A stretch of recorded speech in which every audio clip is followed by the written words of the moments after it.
আরজি করের ওই ধর্ষণ এবং খুন এটার নিন্দা প্রতিবাদ আমাদেরও, মুখ্যমন্ত্রীও প্রথম থেকে নিন্দা প্রতিবাদ যা যা করার করেছেন। আমরা বাম এবং রামকে, যাদের হাত এসব ঘটনায় রাঙা, তাদের নাটক করতে দেব না, চক্রান্ত করতে দেব না। আর এই চক্রান্তের বিরুদ্ধে মমতা বন্দ্যোপাধ্যায়ের নেতৃত্বে আমাদের আন্দোলন চলছে।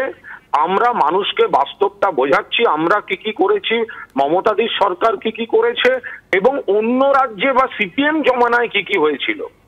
এখন সেই জায়গায় দাঁড়িয়ে মমতাদি যেমন আমাদের নেত্রী, তেমনি আমাদের সেনাপতি সর্বভারতীয় সাধারণ সম্পাদক অভিষেক বন্দ্যোপাধ্যায়।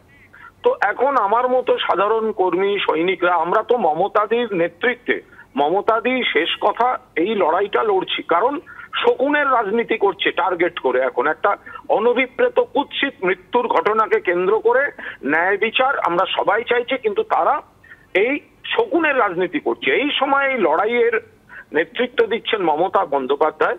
আমরা সেখানে আমাদের সেনাপতি অভিষেক বন্দ্যোপাধ্যায়কেও সক্রিয়ভাবে এই লড়াইতে সামনে চাই। অভিষেক বন্দ্যোপাধ্যায়ও তিনি যথেষ্ট গুরুত্বপূর্ণ টুইট করেছেন ইত্যাদি, কিন্তু এই সাংগঠনিক কর্মসূচিগুলি মানুষের কাছে আরো বেশি করে যাওয়া, দলকে পাঠানো, মমতাদি যেটা নেতৃত্ব দিচ্ছেন প্রশাসন এবং দলকে, সেখানে অভিষেক বন্দ্যোপাধ্যায়কেও নিশ্চিতভাবে চাইছে একজন কর্মী হিসেবে আমার আবেদন। আর দ্বিতীয়ত যদি বলেন ভুল, দেখুন খুন কারা করেছে এগুলো তৈরি হোক, তদন্ত হোক, সেগুলোর ন্যায় বিচার হোক, শাস্তি হোক, ফাঁসি হোক, কিন্তু এই যেমন ধরুন সন্দীপ ঘোষ ইনি দোষী না নির্দোষ আমরা কেউ জানি না, তিনি দোষী এই কথাটা বলার জায়গায় আমরা কেউ নই, কিন্তু ছাত্র ছাত্রীদের কোথাও একটা কিছু ক্ষোভ বিক্ষোভ আছে, তার সঙ্গে হয়তো খুনের সম্পর্কও নেই। এই জায়গায় রাজ্য সরকার, স্বাস্থ্য দপ্তর সন্দীপ বাবুকে যদি আরজি কর থেকে অব্যাহতি দিয়ে কিছুদিন গোটা বিষয়টা তদন্ত হতো, শেষ হতো, তার আগেই ন্যাশনালে পোস্টিং করে দেওয়াটা, এই ধরনের কিছু সিদ্ধান্ত, তাতে মানুষের আবেগ, ভুল বোঝাবুঝি বেড়ে গিয়েছে।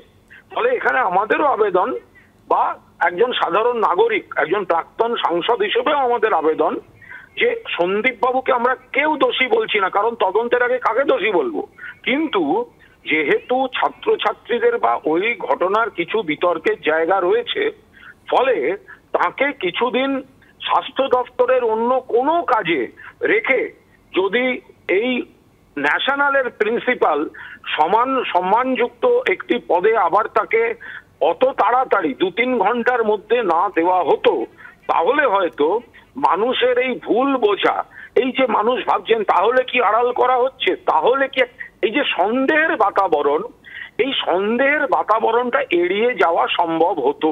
তো ফলে সেই জায়গায় দাঁড়িয়ে মমতাদির নেতৃত্বে যে তদন্ত শুরু হয়েছিল সেগুলো তো উনি সব ফাস্ট ট্র্যাক কোর্ট, সিবিআই কে দেব, ফাঁসি চাই, 12 ঘন্টায় গ্রেপ্তার, সবই মমতা বন্দ্যোপাধ্যায়ের নেতৃত্বে হয়েছে।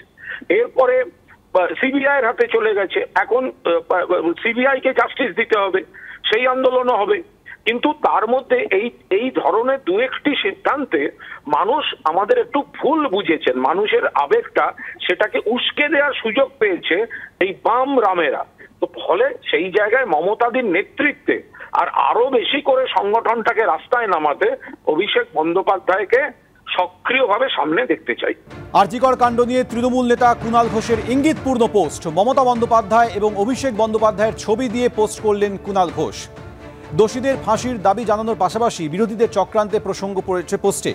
এসব রুখতে লড়াইতে সেনাপতি অভিষেককেও সক্রিয়ভাবে সামনে চাই। পোস্ট কুণালের, আমাদেরও কিছু ভুল শুধরে সঠিক পদক্ষেপে সব চক্রান্ত ভাঙতেই হবে। কুণাল ঘোষের পোস্ট নিয়ে রাজনৈতিক মহলে জল্পনা।